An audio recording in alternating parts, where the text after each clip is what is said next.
الذي جعل يوم الجمعة سيد الأيام ولا نعبد ولا نستعين إلا إياه وهو الذي فرض صلاة الجمعة فسعوا إلى ذكر الله والصلاة والسلام على سيد الأنام وعلى آله وأصحابه الكرام ونشهد أن لا إله إلا الله وحده لا شريك له ونشهد أن محمدا عبده ورسوله أما بعد فأعوذ بالله من الشيطان الرجيم بسم الله الرحمن الرحيم قال الله تبارك وتعالى في كلامه المجيد والفرقان الحميد واعبدوا الله ولا تشركوا به شيئا وبالوالدين إحسانا وبذي القربى واليتامى والمساكين والجار ذي القربى والجار الجنب والصاحب بالجنب وابن السبيل وما ملكت أيمانكم آمنت بالله صدق الله العظيم وقال الله تبارك وتعالى في كلامه المجيد ووصينا الإنسان بوالديه حسنا آمنت بالله صدق الله العظيم قال الله تبارك وتعالى في كلامه المجيد والفرقان الحميد في شان حبيبه مخبرا وآمرا إن الله وملائكته يصلون على النبي يا أيها الذين آمنوا صلوا عليه وسلموا تسليما معاذ الله الصلاة والسلام عليه دونوں سلام کا مولانا پیش کیجیے گا مسلمان عقیدے اور نظریے کے ساتھ آپ کے اور میرے آقا سید کائنات فخر موجودات احمد مصطفیٰ محمد مصطفیٰ صلی اللہ علیہ وسلم آپ اور میرے درود و سلام سنتے ہوئے ہیں اور پڑھنے والے امتی کو پہچانتے ہوئے ہیں صلی اللہ علیہ رسول اللہ وسلم علیک یا حبیب اللہ صلی اللہ علیک یا رسول اللہ وسلم علیک یا حبیب اللہ اما بعد صلاۃ کے بعد نہایت قابل عزت سامعین اکرام حاضرین و ناظرین السلام علیکم ورحمۃ اللہ وبرکاتہ یہ رسمت والا دن ہے برکت اور رحمت والا دن ہے جس کے بارے میں حدیث مبارکہ میں آتا ہے جو سب سے پہلے آتا ہے اسے ایک منٹ پہلا درست منظور آتا ہے صدقہ کرنے کے برابر اس کے نوایہ مالی سوال پھر فرمایا کہ جو اس کے بعد آتا ہے اس کے لیے گائے پھر بکری پھر قطع فرمایا کہ مرغی مرغی بارندہ پھر فرمایا کہ جب امام صاحب خطبہ نبی والے شروع کر دیتے ہیں اس کے بعد جو آتے ہیں وہ خالی ہوتے ہیں صرف انہیں نماز کا ثواب ملتا ہے اس کے علاوہ جو جمعہ کا جو ثواب ہے اس کا معاملہ ہے کیونکہ وہ فرشتے کو پائے لے کر کے بیٹھ جاتے ہیں خطبہ سننے کے لیے یاد رکھیے گا جتنے جلدی آئیں گے اتنے ہی انسان کو فائدہ ہے جتنا وقت مسجد میں گزرتا ہے حدیث مبارکہ میں آتا ہے انسان نماز کے انتظار میں گزارتا ہے بیت جاتا ہے فرمایا کہ جتنی دیر وہ نماز کا انتظار فرماتا ہے گویا اس کے نامہ اعمال میں وہ سارا ایسے لکھا جاتا ہے کہ اتنی دیر وہ نماز پڑھتا رہا ہے تو کتنی بڑی فضیلت کی بات ہے اس شخص کے لیے جو مسجد میں آ کے بیٹھے اور پھر نماز کا انتظار کرے اور پھر نماز کے انتظار کی وجہ سے جتنا وقت اس پہ گزرے گا فرمایا کہ اس کی نامہ اعمال میں یوں لکھا جائے گا جیسے یہ سارا وقت نماز میں تو جو آیت کریمہ آپ حضرات کے سامنے تلاوت کرنے کی شرف حاصل کیا ہے اس کا تعلق حقوق العباد کے ساتھ ہے۔ یاد رکھیے گا ہمیں حقوق العباد میں بہت سی چیزوں کا درس ملتا ہے۔ اگر پڑوسی کو اذیت پہنچی ہے تو پڑوسی کہتا ہے کہ حقوق العباد کا خیال نہیں رکھا گیا۔ اگر ماں باپ کو، اگر بہن بھائیوں کو، کسی عزیز و اقارب کو فرمایا کہ اگر کسی کو تکلیف پہنچتی ہے تو وہ کہتا ہے کہ اس کا خیال نہیں رکھا گیا۔ مگر یاد رکھیے گا آج سب گلہ تو کرتے ہیں، شکوہ تو کرتے ہیں۔ کوئی باپ بیٹے کا شکوہ کرتا نظر آتا ہے، کوئی بیٹا اپنے باپ کا شکوہ کرتا نظر آتا ہے، کوئی پڑوسی کا شکوہ کرتا نظر آتا ہے، کوئی بھائی کا شکوہ کرتا نظر آتا ہے، کوئی عزیز و اقارب اپنے عزیز و اقارب کا شکوہ کرتے نظر آتے ہیں۔ مگر یاد رکھیے گا وہ پہلو، وہ سبق جو ہمارے لیے ہمارے اوپر فرض کیا گیا تھا اسے آج ہم نے بھلا دیا۔ اگر آج اس چیز کو ہم اپنے پلے باندھ لیں کہ جو حقوق العباد میں رب نے ہمارے اوپر فرض کیا ہے، آئندہ کے بعد آج ہم تہیہ کرتے ہیں کہ اس کا میں خیال کروں گا۔ جب حقوق العباد میں پہلے میں خیال کروں گا، پھر میرا بھائی بھی میرا خیال کرے گا، پھر میرا پڑوسی بھی میرا خیال کرے گا، پھر میرا عزیز و اقارب بھی میرا خیال کرے گا۔ مگر یاد رکھیے گا جب انسان خود ان حدوں کو تراش کرتا ہے، ان حدوں سے دور بھاگنے کی کوشش کرتا ہے یا ان حدوں سے بچنے کی کوشش کرتا ہے تو سمجھ لیجئے وہ خود رب کے حکم کی نافرمانی کرتا ہے۔ جو شخص یہ چاہتا ہے رب بھی راضی ہو، اس کا محبوب بھی راضی ہو، چاہے وہ 5 وقت کی نماز ادا کرتا ہو، چاہے وہ ساری رات قیام کرتا ہو، دن سجدوں میں گزارتا ہو،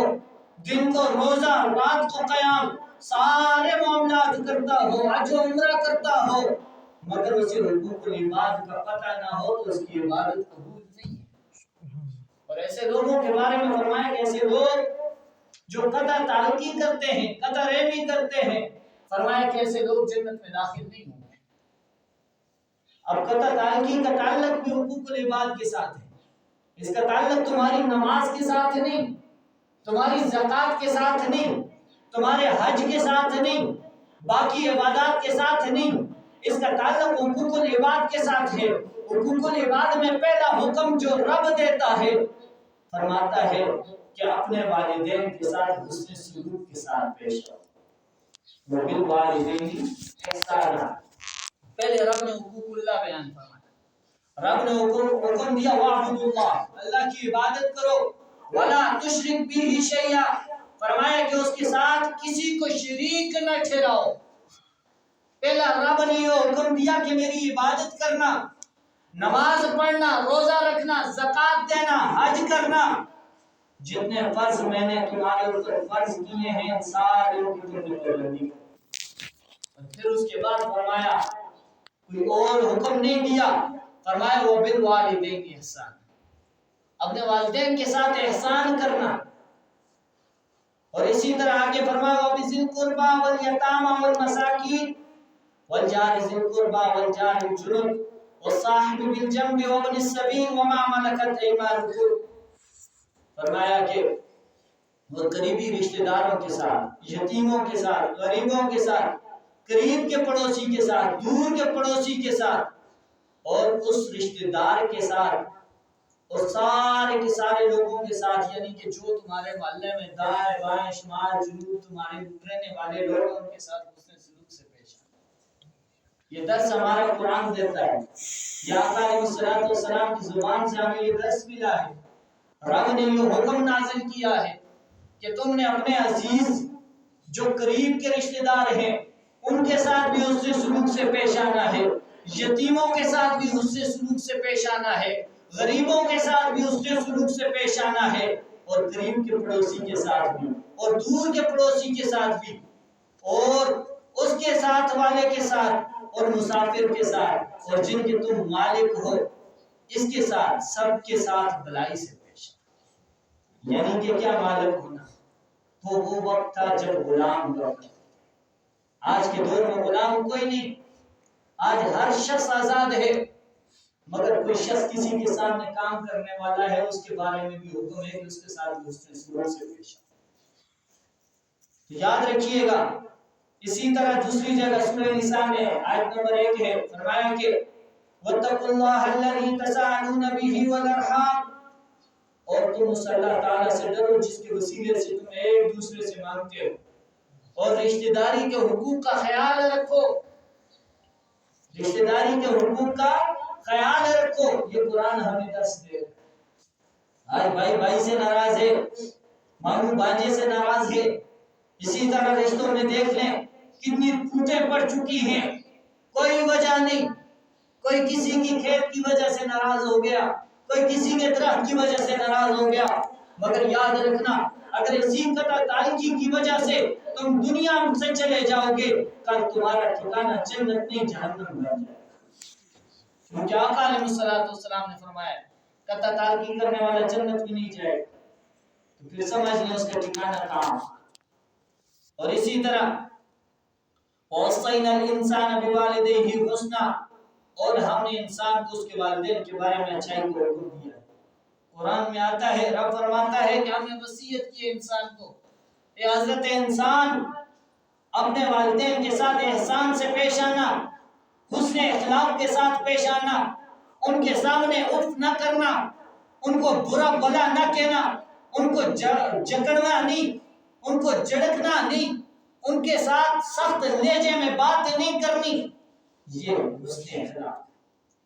اور جیسا خود لباس پہنو اس سے اچھا اپنے والدین کو پہنا۔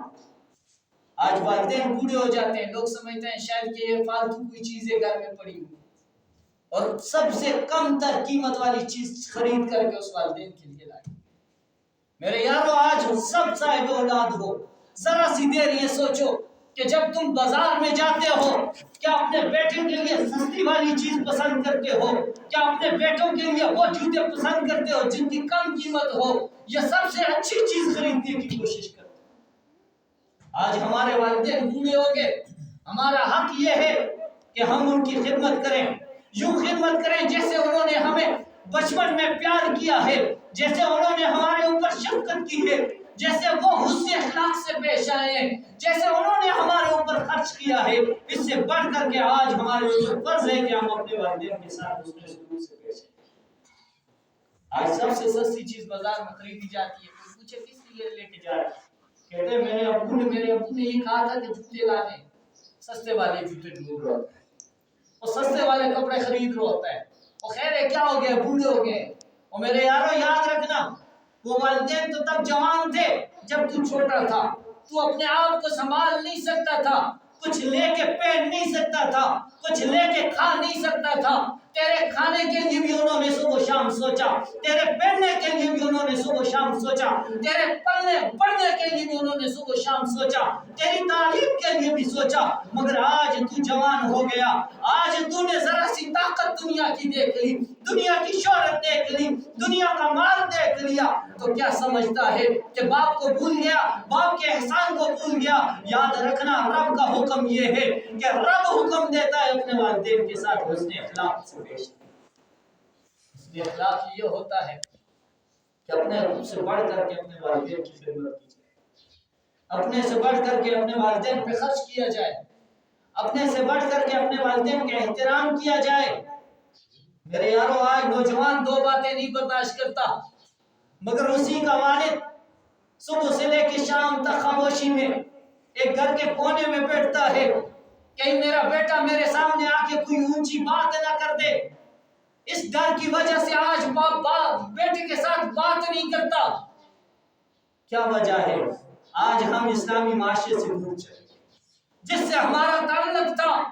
جس سے ہم نے مضبوط کرنا تھا، جسے ہم نے مضبوطی سے پکڑنا تھا، اسے آج ہم نے چھوڑ دیا۔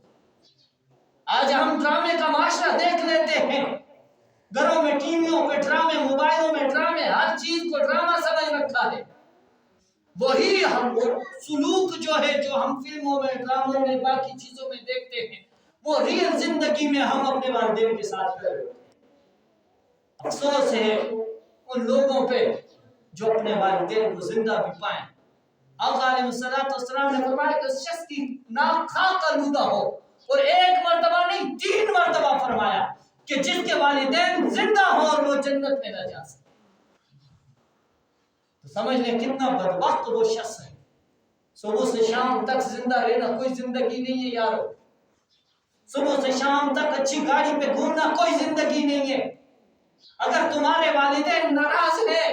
صبح سے لے کے شام تک اگر سجدے میں سر بھی رکھو گے رب تمہاری نمازوں کو بھی قبول نہیں کرے گا. کیونکہ رب کے محبوب نے فرمایا ہے کہ رب کی رضا والدین کی رضا ہے. ماں ناراض ہو باپ ناراض ہو بیٹا سخی بنا پھر رہا ہو. مجھے بتائیں اس کی سخاوت کسی کام کی ہے؟ اس کا مال کسی کام کا ہے؟ اس کی عبادت کسی کام کی ہے؟ باپ بوڑھا ہو جائے ضعیف ہو جائے مگر وہ کام کر رہا ہو اور بیٹا عالیشان گاڑی میں گھوم رہا ہو. افسوس اس بیٹے کو یہ قدر کرنی چاہیے کہ اس والدین کے ساتھ حسن سلوک سے پیش آنے کا حکم میرے رب نے. کیونکہ رب نے جب تجھے چھوٹا سا پیدا کیا تھا دنیا پہ تو دیکھ لیجئے تمہارے والدین نے کیسے تمہیں سنبھالا, کیسے تمہارے ساتھ حسن سلوک سے پیش آئے تھے. اور اسی طرح وَوَصَّيْنَا الْإِنسَانَ بِوَالِدَيْهِ حَمَلَتْهُ أُمُّهُ وَهْنًا عَلَى وَهْنٍ وَفِصَالُهُ فِي عَامَيْنِ أَنِ اشْكُرْ لِي وَلِوَالِدَيْكَ. اور ہم نے انسان کو اس کے والدین کے بارے میں تاکید کی ہے کہ اس کی ماں نے کئی طرح کی کمزوریوں کے عالم میں حمل کے دوران اس کا خیال رکھا اور 2 سال تک اسے دودھ پلایا ہے اس لیے کہ تم میرے شکر گزار بنو اور اپنے والدین کی شکر گزار. یارو یہ تو رب و قرآن ہے. رب و قرآن تمہیں وہ یاد دلاتا ہے جب تم کچھ نہ تھے, کمزور تھے اور اتنے کمزور کے غلیظ قطرہ تھے, پھر اللہ نے تمہیں وجود دیا, پھر دنیا پہ لایا. تمہارے والدین نے اس پہ لانے میں کتنی مشقتیں برداشت کی, تمہاری ماں نے کتنی مشقتیں برداشت کی. رات کو اگر تم وہ چارپائی کو گیلا کر دیتے تو وہ تمہیں خشک جگہ پہ ڈالتی, خود گیلی جگہ پہ سوئے. آج ہم بھول گئے وہ ایسا. آج تو استغفار یہ سننے کو ملتا ہے لوگوں سے, اور جی والدین گھروں میں اونچا بولتے ہیں, گالیاں دیتے ہیں, ہمارا سکون برباد ہو گیا. اور کس سکون کی بات کرتے ہو؟ ان کا وہ سکون تو کبھی برباد نہ ہوا کہ جب تم ساری رات سوتے تھے تمہیں اگر ہاتھوں پہ اٹھاتے تو بسم اللہ کہہ کر اٹھایا کرتے تھے, اگر تم گر جاتے تو تمہیں بسم اللہ کہہ کر اٹھایا کرتے تھے. کبھی تم ساری رات روتے رہتے وہ اٹھا کے گھومتے رہتے تھے, کبھی نہیں یاد کیا اس بات. اور آج تھوڑا سا اگر والدین کا اونچا بول دیں تو بچے کہتے ہیں او وہ بابا جی نے اونچا بول دیا, ان کی وجہ سے ہم بڑے تنگ ہو گئے. یارو یاد رکھنا اگر والدین کی قدر نہیں کرو گے تو پھر کل تمہاری قدر نہیں ہوگی. وہ اکثر ایک محاورہ لوگ سنایا کرتے تھے کہ پہلے دور کی بات ہے, کیونکہ جیسے مثال ایک دیتے ہیں کہ جب کوئی بوڑھا بزرگ ہو جاتا تو اسے جا کے پہاڑ سے نیچے پھینک دیا. تو کیا ہوا ہے, ایک مرتبہ ایک باپ کو لے کے بیٹا لے کے جا رہا تھا, اس کا پوتا بھی ساتھ تھا. اب جس دادے کو پھینکنے جا رہے تھے اس کا پوتا بھی ساتھ تھا. اب کیا ہوا, جب وہ لے کے گیا پھینکنے لگا, پھینکنے سے پہلے اس جو بیٹا تھا, بیٹے کا بیٹا, وہ کہنے لگا بابا جان کا میں آپ کو اٹھا. اتنی بات اس کے ذہن میں آئی کہ یار باپ کو پھینکا نہیں جاتا ہے, اگر آج میں اس بوڑھے باپ کو اس پہاڑی سے پھینک کے جاؤں گا کل میرے ساتھ یہ میری اولاد کیا حشر. اور یاد رکھنا یہ دنیا کا وہ قرض ہے. میں کہا کرتا تھا کہ پہلے زمانے میں کوئی اور کرتا تھا کسی اور پہ آ بنتی تھی,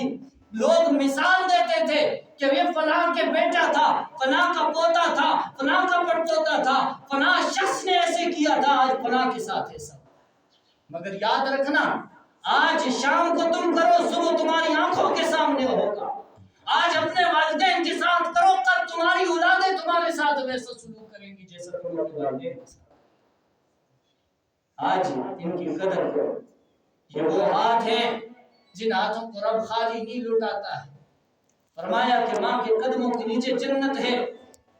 وہ جنت ہے جس کے پاس جاتے ہو تمہیں ماں کی ممتا میں سکون ملتا ہے. سرور ملتا ہے، ماں کی ممتا کے پاس جب تم جاتے ہو تمہارے دل کو چین اور قرار ملتا ہے۔ میرے یاد باپ کے بارے میں فرمایا کہ یہ جنت کا دروازہ ہے، ماں کے قدموں کے نیچے اگر جنت رکھی ہے تو اس کا دروازہ تمہارے باپ کو بنانا ہے۔ ایک صحابی رسول نے حضور سے عرض کی، یا رسول اللہ صلی اللہ علیہ وسلم میرے حسن عمل کا زیادہ کون مستحق ہے؟ فرمایا تمہاری بات۔ پھر پوچھا گیا ثم ای العمل، پھر کون سا عمل ہے ایسا کہ جس کی وجہ سے زیادہ مستحق کون ہے؟ فرمایا کہ تمہاری والدہ۔ پھر فرمایا 3 مرتبہ، اور چوتھی مرتبہ فرمایا ثم ابوک، تمہارا پھر تمہارا چوتھی مرتبہ فرمایا۔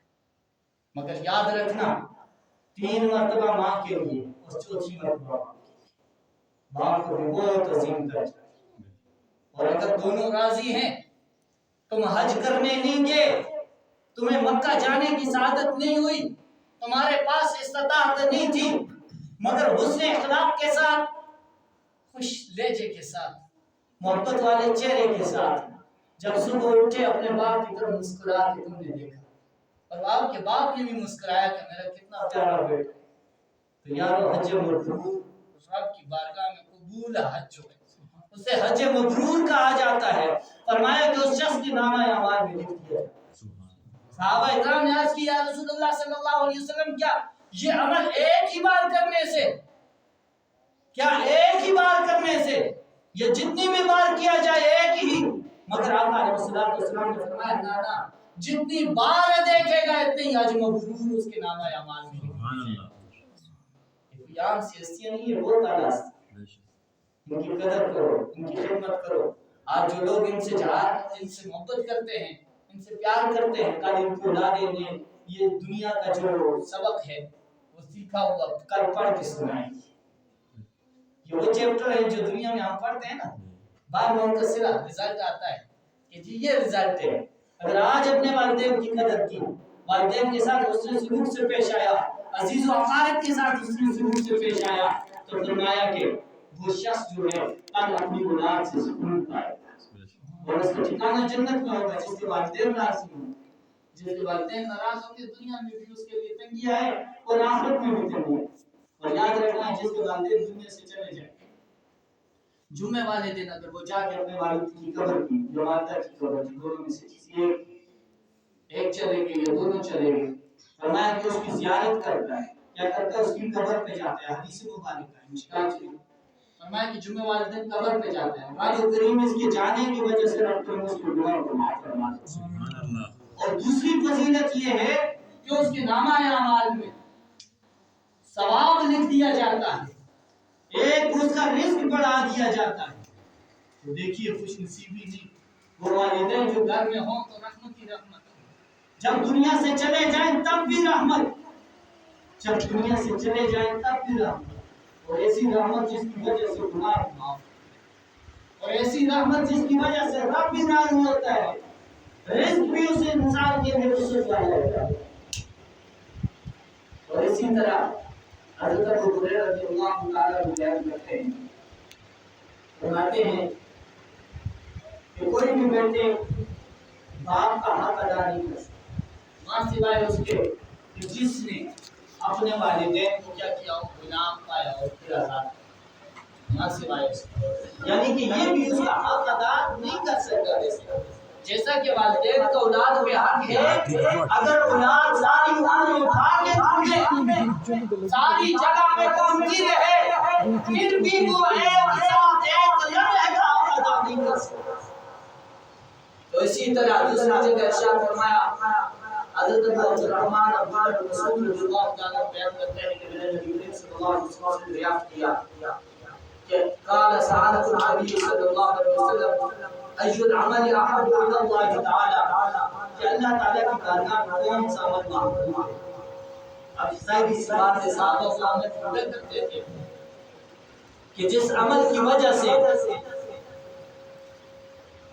تاکہ پتہ چلے کہ کون سا عمل رب کی بارگاہ میں اور کون سا عمل محبوب ہے، اور جس کا حسن فرما دیتے ہیں یہ بڑا پیارا عمل ہے، پھر اس کے لیے سعی کرتے، کوشش کرتے صحابہ تو صحابہ نے آج بھی تھا صحابہ نبی صلی اللہ علیہ وسلم ایو العمل احب الى اللہ تعالی، اللہ تعالی کی بارگاہ میں کون سا عمل زیادہ محبوب ہے؟ تو آقا علیہ الصلوۃ والسلام نے فرمایا قال الصلاۃ علی وقتها، نماز کو وقت پر ادا کرنا یہ رب کی بارگاہ میں سب سے زیادہ محبوب عمل ہے۔ اور پھر اس کے بعد پھر فرمایا کنت ثم ایو، پھر کون سا عمل؟ قال فرمایا پھر والدین کے ساتھ دوسرا سلوک کریں، یعنی یارو پہلا فرمایا کہ نماز کو وقت پر ادا کرنا، دوسرا فرمایا کہ والدین کے ساتھ اس کے سلوک سے پیش آنا، یہ رب کی بارگاہ میں بہت مقبول عمل ہے۔ آج دیکھ لیجئے معاشرہ میں اس طرف لے کر جا رہا ہے، انہی سے یہ روایت کی منقول ہے کہ نبی صلی اللہ علیہ وسلم ارشاد فرمایا جو شخص اللہ تعالی اور آخرت میں پر ایمان رکھتا ہے وہ اپنے مہمان کی عزت افزائی کرے، اور جو شخص اللہ تعالی اور آخرت کے دن پر ایمان رکھتا ہو رشتہ داری کو خیال رکھتا ہے، اور جو شخص اللہ تعالی اور آخرت کے دن پر ایمان رکھتا ہو تو اچھی بات ہے، ورنہ خاموش ہے۔ آج کیا ہوتا ہے رشتہ داروں کی منہ ڈالنی ہونا، ایک بندہ آگے جا رہا ہوتا ہے پیچھے اس کو پتہ ہے یہ فلاں شخص ہے، اس کے بارے میں ایسی ان کی باتیں اس کے سامنے کرتا ہے تاکہ یہ جب کا آپس میں جا کے بیٹھیں گے ایک دوسرے کی طرف سے یعنی یہ غیبت ہے، اور یہ ایسا گناہ ہے آقا علیہ الصلوۃ والسلام نے فرمایا کہ وہ تم اللہ کا گوشت کھاتے، اتنا سخت گناہ۔ اور یاد رکھیے گا حضرت ابو ہریرہ بیان کرتے ہیں کہ نبی کریم صلی اللہ علیہ وسلم نے ارشاد فرمایا بے شک اللہ تعالی نے جب مخلوق کو پیدا کیا نا، پیدا کرنے کے بعد اس کے بعد فارغ ہوا تو رحم کھڑا ہوگا، رحم ہوتا ہے نا، رحم جو ہم کرتے ہیں تعلق کرتے ہیں، یہ رشتہ داری یا صلہ رحمی یہ چیزیں جانتے ہیں نا آپ، ایک چیز رحم ہے، اب کوئی چیز کوئی انسان بیمار ہو جائے اب اس پہ کسی کو رحم آتا ہے نہیں آتا؟ اگر باپ بیمار ہو جائے بیٹے کو رحم آئے، بیٹا بیمار ہو جائے باپ کو رحم آتا ہے، اگر یہ رحم والا سلسلہ انسان میں نہ ہوتا نا تو پھر انسانیت نہ ہوتا، انسانیت کا تعلق رحم کے ساتھ، اور یہ رحم جب رب نے مخلوق کو پیدا کیا، مخلوق کو پیدا کر کے فارغ ہو گیا رب تو رب کی بارگاہ میں رحم کھڑا ہوا اور التجا کرنے لگا، اس نے عرض کی اللہ تعالی سے میری پناہ میں آنے کے لیے یہی مناسب ہوتا ہے۔ اللہ جو لوگ اللہ تعالی کی دنیا میں جا کے رحم کو قطع تعلقی میں تبدیل کریں گے، قطع تعلقی کریں گے، فرمایا کہ یہی وہ مناسب مقام ہے کہ میں تیری پناہ میں آ جاؤں، اے اللہ مجھے بچا دے۔ اللہ نے فرمایا کہ ٹھیک ہے کیا تم اس بات پہ راضی ہو جو تمہیں بلائے میں اسے ملا، جو کیا کرے صلہ رحمی کرے، جو ایک دوسرے سے محبت کرے، ایک دوسرے کے رشتوں کا خیال کرے، ایک دوسرے کے تقدس کا خیال کرے۔ فرمایا کہ جو شخص ایسا ہوگا جو تعلق کو جوڑے گا توڑے گا نہیں، فرمایا کہ میں اسے بھول جاؤں، اور جو شخص قطع تعلقی کرے گا رحم کو توڑے گا فرمایا کہ میں بھی اسے توڑوں گا۔ اور اسی طرح پھر یہ آیت کریمہ تلاوت کی وعدہ سیدنا قولیکم ان تفسدوا فی الارض وتقطعوا ارحامکم اولئک الذین لعنهم اللہ واصم واعمی ابصارهم۔ فرمایا کہ قریب اگر تم حکمران بن گئے تو تم لوگ زمین میں فساد کرو گے اور رشتہ داری کے حقوق کو پامال کرو گے، اور یہی وہ لوگ ہیں جن پر اللہ تعالی نے لعنت کی، انہیں گمراہ کر دیا ہے اور ان کے آنکھوں کا نقصان۔ یہ رب کا کلام آج دنیا میں قطع تعلقی کرتے ہیں نا، لوگوں کے رشتے توڑنے کی بات کرتے ہیں، لوگوں کے تعلق خراب کرنے کی بات کرتے ہیں، اور رب کہتا ہے جو دنیا میں قطع تعلقی کرے گا یا دو لوگوں میں دفرقہ ڈالے گا تو رب کریم بھی انہیں قطع تعلقی کرے گا۔ قطع تعلقی کیا ہوتی ہے؟ رحم کس پہ آتے ہیں؟ تو ایک حدیث مبارکہ میں آتا ہے جو رب کے مخلوق پہ رحم نہیں کرتا نا رب بھی اس پہ رحم نہیں کرتا۔ کتنی سخت رحم ہے، افسوس کرنا چاہیے۔ اور صبح سے لے کے شام تک سوچتے ہیں یہ تو بھائی آپس میں ہوتے ہیں، صبح سے شام تک یہ سوچتے ہیں یہ باپ کے باہر مددگار بیٹھے کیوں بیٹھے، لوگ انہیں جدا کرنے کی کوشش کرتے ہیں۔ میرے یارو ایسے کام چھوڑ دو، قطع تعلقی کرنی چھوڑ دو، اگر تم سے کوئی ناراض ہو جائے فرمایا کہ تم اس سے سلام کرو۔ جب تم اللہ کی رضا کے خاطر اس کے سامنے جا کے سلام کرو گے، اسے گلے سے لگا کے راضی کرو گے، اللہ تم سے راضی ہوگا۔ کیونکہ تم نے اس چیز کو جوڑا ہے جسے رب نے جوڑنے کو حکم دیا۔ الذين ينقضون عهد الله من بعد ميثاقه ويقطعون ما امر الله به ان يوصل ويفسدون في الارض اولئك هم الظالمون۔ الذين ينقضون عهد الله، وہ لوگ جنہوں نے اللہ کے وعدے کو پختہ ہونے کے بعد کیا توڑا من بعد ميثاقه، اس کے وعدے کو پختہ ہونے کے بعد ويقطعون ما امر الله به، اور اللہ جسے چھوڑنے کو حکم دیتا ہے وہ اسے چھوڑتے ہیں، ایوسنا ویفسدون فی الارض، اور اس کو توڑ کے وہ کیا کرتے ہیں، پھر فساد کرتے ہیں۔ اب مجھے بتاؤ، دو ماموں کے بیٹے، دو بھائی، دو کزن یا کوئی بھی رشتے آپس میں اور ان کے آپس میں گیری ہو